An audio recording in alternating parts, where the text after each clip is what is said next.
오늘 말씀은 창세기 30장 1절에서 24절까지의 말씀입니다. 우리 한 절씩 교독하시고 마지막 절은 함께 읽도록 하겠습니다. 라헬은 자기와 야곱 사이에 아이가 없으므로 언니를 시세우며 야곱에게 말하였다. 나도 아이 좀 낳게 해주셔요. 그렇지 않으면 죽어버리겠어요. 야곱이 라헬에게 화를 내면서 말하였다. 내가 하나님이라도 된단 말이요. 당신이 임신할 수 없게 하신 분이 하나님이신데 나더러 어떻게 하라는 말이요. 라헬이 말하였다. 나에게 몸종 비라가 있어요. 비라와 동침하셔요. 그가 아이를 낳아서 나에게 안겨주면 비라의 몸을 빌려서 나도 당신의 집안을 이어 나가겠어요. 라헬이 자기 몸종 비라를 남편에게 주어서 아내로 삼게 하니 야곱이 비라와 동침하였다. 마침내 비라가 임신을 하여 야곱과 비라 사이에 아들이 태어났다. 라헬은 하나님이 나의 호소를 들으시고 나의 억울함을 풀어주시려고 나에게 아들을 주셨구나 하면서 그 아이 이름을 단이라고 하였다. 라헬의 몸종인 비라가 또 임신을 하여 야곱과의 사이에서 두 번째로 아들을 낳았다. 라헬은 내가 언니와 크게 겨루어서 마침내 이겼다 하면서 그 아이 이름을 납달리라고 하였다. 레아는 자기가 다시는 더 아기를 낳을 수 없다는 것을 알고서 자기의 몸종 실바를 데려다가 야곱에게 주어서 아내로 삼게 하였다. 레아의 몸종 실바와 야곱 사이에서 아들이 태어났다.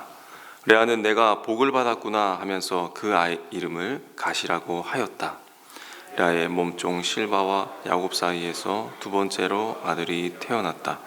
레아는 행복하구나, 여인들이 나를 행복하다고 말하리라 하면서 그 아이 이름을 아셀이라고 하였다. 보리를 거두어 드릴 때에 르우벤이 들에 나갔다가 자기 나무를 발견하여 어머니 레아에게 가져다 주니 라헬이 레아에게 말하였다. 언니 아들이 가져온 자기 나무를 조금만 나눠줘요. 레아가 라헬에게 말하였다. 내 남편을 차지한 것만으로는 부족하냐? 그래서 내 아들이 가져온 자기 나무까지 가져가려는 것이냐? 라헬이 말하였다. 좋아요. 그럼 언니 아들이 가져온 자기 나무를 나에게 주어요. 그 대신에 오늘 밤에는 그이가 언니하고 함께 자도록 하지요. 그날 저녁에 야곱이 들에서 돌아올 때에 레아가 그를 맞으러 나가서 말하였다. 당신은 오늘 밤에는 나의 방으로 드셔야 해요. 나의 아들이 가져온 자기 나무를 라헬에게 주고 그 대신에 당신이 나의 방으로 드시게 하시기로 했어요. 그날 밤에 야곱은 레아와 함께 잤다. 하나님이 레아의 호소를 들어주셔서 레아가 임신을 하였고 야곱과의 사이에서 다섯 번째 아들을 낳았다. 레아는 내가 나의 몸종을 나의 남편에게 준 값을 하나님이 갚아주셨구나 하면서 그 아이 이름을 이사갈이라고 하였다. 레아가 다시 임신을 하여서 야곱과의 사이에 여섯 번째 아들이 태어났다. 레아는 하나님이 나에게 이렇게 좋은 선물을 주셨구나. 내가 아들을 6이나 낳았으니 이제부터는 나의 남편이 나에게 잘해주겠지 하면서 그 아이 이름을 스불론이라고 하였다. 얼마 뒤에 레아가 딸을 낳고 그 아이 이름을 디나라고 하였다. 하나님은 라헬도 기억하셨다. 하나님이 라헬의 호소를 들으시고 그의 태를 열어주셨다. 그가 임신을 하여서 아들을 낳으니 하나님이 나의 부끄러움을 벗겨주셨구나 하고 생각하였다. 라헬은 그 아이 이름을 지을 때에 주님께서 나에게 또 다른 아들 하나를 더 주시면 좋겠다 하는 뜻으로 그 아이 이름을 요셉이라고 하였다. 아멘. 오늘 본문에는 결핍의 끝에 서 있는 두 여인이 등장합니다. 남편의 사랑은 받지만 자녀가 없는 라헬, 그리고 자녀는 많지만 남편의 사랑이 부족한 레아입니다. 두 사람은 서로 다른 결핍을 안고 살았고 결국 그 결핍은 서로를 향한 시기와 경쟁으로 번져가죠. 그래서 오늘 본문은 단순한 이 출산 경쟁의 이야기가 아닙니다. 그래서 결핍 앞에서 인간의 욕망이 정말 어떻게 왜곡이 되는지, 그리고 뒤엉킨 이 욕망과 관계의 이 혼란 속에서 하나님은 이 결핍을 어떻게 다루어 가시고 또 그 가운데에서 자신의 언약을 신실하게 이어가시는 그 하나님의 나타나는 그런 본문입니다. 우리 함께 이 내용으로 오늘의 본문을 함께 묵상해 보기를 원합니다. 내면의 결핍은 결코 자신 그 개인의 고통에 머물지 않고 반드시 주변을 향한 그런 공격과 스트레스로 전이가 됩니다. 라헬은 아픔을 하나님께 가져가 기도를 하는 대신에 남편을 원망하고 언니를 증오의 대상으로 삼았습니다. 또한 남편에게는 죽어버리겠다라고 하는 그런 말도 꺼내었고, 야곱 또한 이에 대해서 정말 옳은 말, 바른 말로 받아치면서 아내의 이 마음을 헤아려 주지 못했던 것이죠.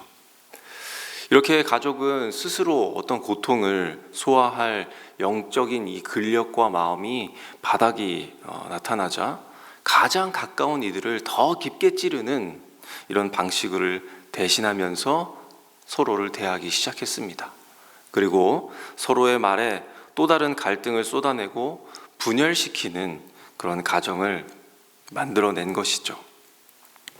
안식처가 되어야 할 이 가정의 모습이 정말 냉혹하고 잔혹한 그런 전쟁터가 되어버렸습니다. 자녀들의 이름을 보면은 이 가정 안에서의 상처가 얼마나 깊었는지를 알 수가 있죠. 단의 이름은 내 억울함을 푸셨다라는 것이고, 또 경쟁하여 이겼다라고 하는 납달리라고 하는 이런 이름을 지었습니다. 그러니까 이 이름 안에는 이 자녀에 대한 축복의 의미가 아니라 엄마의 이 시퍼런 한풀이가 서려 있는 이름이라는 것이죠.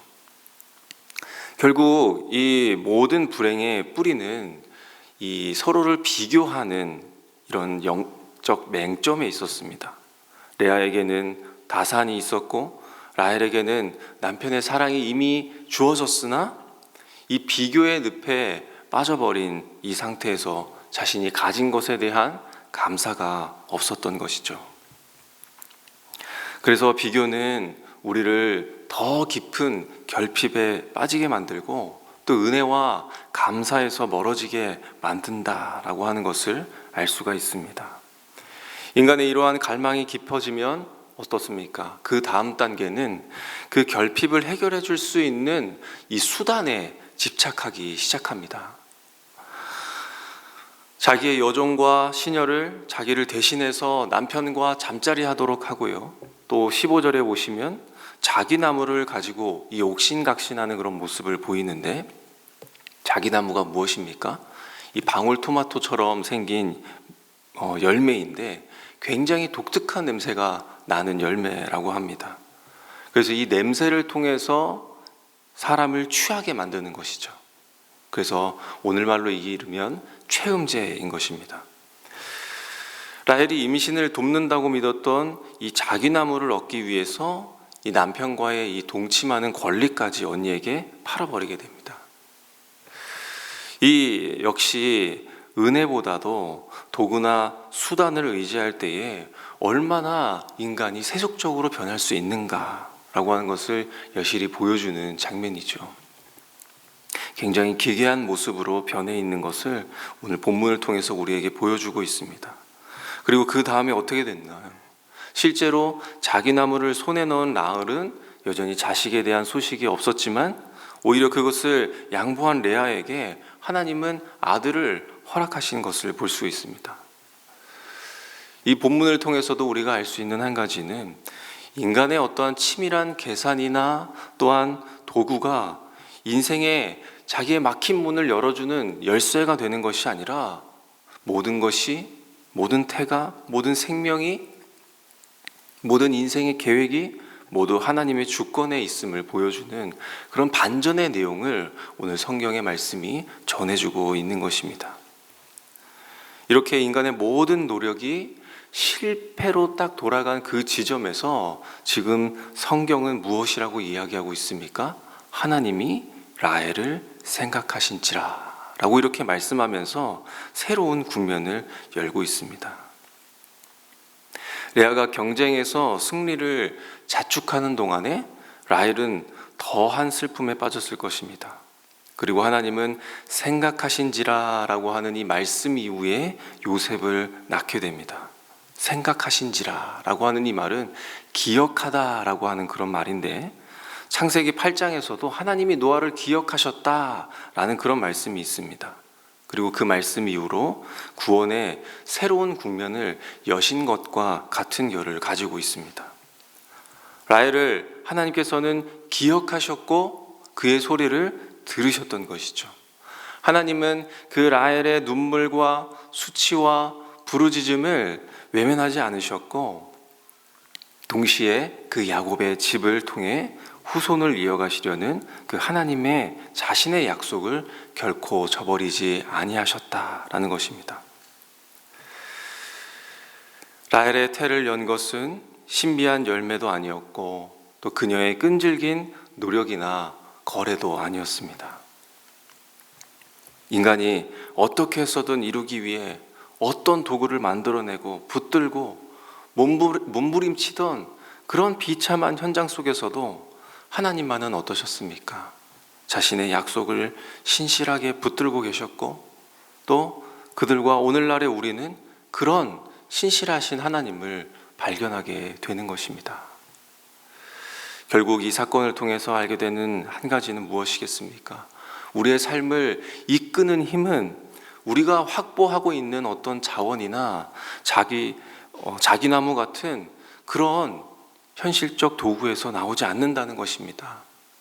문제 해결을 위해 세상의 방법과 또 거래하며 분주하게 움직이는 순간에도 하나님께서는 우리를 기억하심으로 침묵 가운데서 때를 기다리시면서 약속을 성취하신 이 하나님이야말로 우리의 삶을 이끄는 힘이라는 사실을 오늘 본문을 통해서 말씀하고 계십니다. 그러므로 우리는 단 한순간도 잊지 않으시고 또 언약을 신실하게 이루어 가시는 그 하나님의 기억하심 앞에 머물 수 있는 은혜를 구하고, 그 신뢰가 우리에게 너무나도 필요한 것을 보게 됩니다. 그리고 또 한 가지 어떻습니까? 요셉이 태어났을 때에 이 터져나온 첫 고백을 통해서 발견할 수 있는 것들이 또 무엇이 있겠습니까? 하나님이 내 부끄러움을 벗겨주셨다라고 하는 이 라헬의 고백입니다. 라헬에게 이 응답은 언니와의 경쟁에서 겪어야 했던 그 해묵은 열등감, 그리고 그 사회적 수치를 단번에 날려버리는 아주 놀라운 그 승리의 사건이었습니다. 그렇지만 이 고백 속에서 내 부끄러움, 내 치욕, 내 문제의 해결, 내 자존심의 그 회복에만 온 신경을 곤두세운다는 것입니다. 나의 당장의 부끄러움이 가려지고 결핍이 채워지면 우리는 어떻습니까? 또 얼마든지 내 이 문제가 끝난 것처럼, 다시는 일어나지 않을 것처럼 우리는 안도하면서 그 자리에 멈춰서기 쉽다라고 하는 것입니다. 하나님이 라헬에게 요셉을 주신 것은 단순히 한 여인의 체면을 세워주기 위한 그런 하나님의 배려가 아니라는 것이죠. 라헬은 자신의 수치가 제거된 것에 감격하는 데 머물러 있습니다. 그리고 또 다른 자녀를 기대하는 데 그쳤지만, 하나님은 이 사건을 통해서 한 가문을 넘어서 세대와 민족을 살릴 그 거대한 그 구원의 물줄기를 틀고 계셨던 것이죠. 이 말을 우리가 다시 바꿔 말하자면, 내 기도, 나의 바램, 나의 간구, 내 문제의 해결에 응답이 되었는가라고 하는 그 질문에 우리가 스스로 매몰되어 있을 때에도 하나님은 어떠신다는 것입니까? 우리의 작은 이 일상들을 재료 삼아서 하나님의 놀라운 그 구속사를 비적하신다라고 하는 그 사실을 오늘 우리에게 말씀합니다. 지금 우리가 겪는 어떤 결핍과 또 그 결핍으로 인한 눈물, 그리고 그 끝에 주어지는 응답은 결코 우리 개인의 사소한 그런 에피소드로 끝나지 않습니다. 하나님은 우리의 부끄러움이 씻기는 그 지점을 통로 삼으셔서 우리의 그 다음을 준비시키시고, 또 역사의 방향을 인도해 나가신다라고 하는 이 믿음이 세워지는 오늘 아침이 되시기를 바랍니다. 내 문제라고 하는 이 좁은 울타리를 넘어서 내 삶을 통해 일하시는 그 크신 하나님을 바라보시기 바랍니다. 라헬이 아들 하나를 얻고 기뻐할 때에 하나님은 이미 요셉을 통해 열방이 복을 받는 그 그림을 그리고 계셨던 것처럼 우리의 삶 또한 하나님의 손길 안에서 언약의 통로로 쓰임받고 있음을 신뢰하며 오늘을 살아가시기를 부탁드리겠습니다. 말씀을 맺겠습니다. 수많은 이 결핍의 해답은 무엇입니까? 우리가 많이 갖거나 다양한 도구와 그 수단을 사용함으로써가 아니라 나를 기억하시는, 우리를 생각하시는 그 하나님께 돌아가는 데 있다라고 하는 것입니다. 또한 그 비교와 경쟁이나 나를 증명하려고 하는 이 세상 속에서의 몸부림을 멈추고 나를 생각하시는, 그리고 나를 기억하시는 그 하나님 앞에 서시는 오늘의 저와 여러분이 되시기를 바랍니다. 왜 그렇습니까? 하나님은 우리의 이런 뒤엉킨 삶 속에서도 여전히 일하시는 분이시며, 또한 상처와 결핍과 실패가 얽혀있는 자리에서도 하나님 자신의 언약을 이어가시는 분이시기 때문에, 또한 나의 오늘을 넘어서 다음 세대와 또 역사를 붙들고 인도하시는 분이시기 때문입니다. 오늘 나의 결핍이 이 하나님의 기억하심을 만나는 그런 통로가 되고, 또한 은혜 안으로 들어가게 되시는 성도님들이 되시기를 간절히 소망합니다. 오늘 말씀을 기억하면서 우리 주신 말씀을 우리 마음에 새기기를 원합니다. 하나님, 결핍과 비교에 머무는 것이 아니라 나를 기억하시는 그 하나님을 더욱 붙드는 오늘 하루가 되게 하여 주시옵소서. 또한 오늘 목장 모임을 위하여 함께 기도하도록 하겠습니다. 각 목장 모임 가운데에 자복하는 심령을 하나님 더하여 주시고, 서로의 아픔을 쏟아내는 것만으로 멈추지 아니하고 서로 품어주며 서로를 함께 세워가는 그런 은혜의 공동체가 되게 하여 주시옵소서라고 함께 기도해 주시겠습니다. 또한 오늘은 영주제일교회에서 오늘 우리 교회를 탐방하게 됩니다. 또 가정교회에 대한 이해와 또 사람을 사랑하고 또 영혼을 구원하여 제자 삼는 이 가정교회의 주제가 오늘 방문하는 모든 성도님들에게 마음의 도전이 되게 하여 주시고, 또 하나님 사랑하는 마음과 또 사람을 사랑하는 마음을 허락하여 주셔서 이 일들을 오늘 은혜 샘물교회에서 오는 모든 메시지를 통하여 그들의 마음에 또 부흥이 있게 하여 주시고, 또 서로 이 가정교회를 위하여 움직이며 세워가는 그런 자리가 될 수 있도록 함께 기도해 주시면 감사하겠습니다. 또 내일은 예수영전 모임이 있습니다. 또 참석하는 자마다 영혼마다 복음을 깨닫게 하여 주시고, 또 자신의 삶의 키가 되시고 또 주관자가 되시는 그 주님을 깊이 만날 수 있는 은혜의 시간이 되게 하여 달라고 함께 기도해 주시면 감사하겠습니다. 이렇게 우리 함께 합심하여 기도하신 후에 우리의 기도 제목을 하나님께 올려드리도록 하겠습니다. 함께 기도하겠습니다.